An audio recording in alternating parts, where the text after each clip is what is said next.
அவளை அழைத்து அழைப்போம் மாறாதவள் என்ற வார்த்தையை சொல்லி இந்த நாளிலே என்ன அபிஷேகம் என்று பார்க்கும்போது பிறருடைய மன சந்தேகங்களை போக்கும் அபிஷேகத்தை கொடுத்து இயேசு கிறிஸ்துடைய திவ்ய சுபாவம் என்ன, யாரும் பின்வாங்கி போகிறத விரும்பவே மாட்டார்.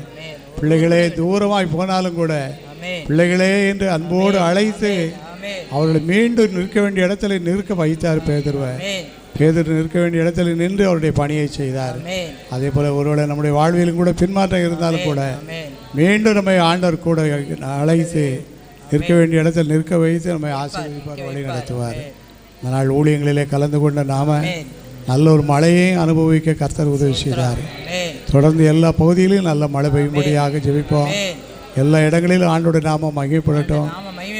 நீங்கள் இன்றைக்கு பல்வேறு பிரச்சனையோடு வந்திருப்பீங்க, ஆண்டவருக்கு எல்லாம் தெரியும்.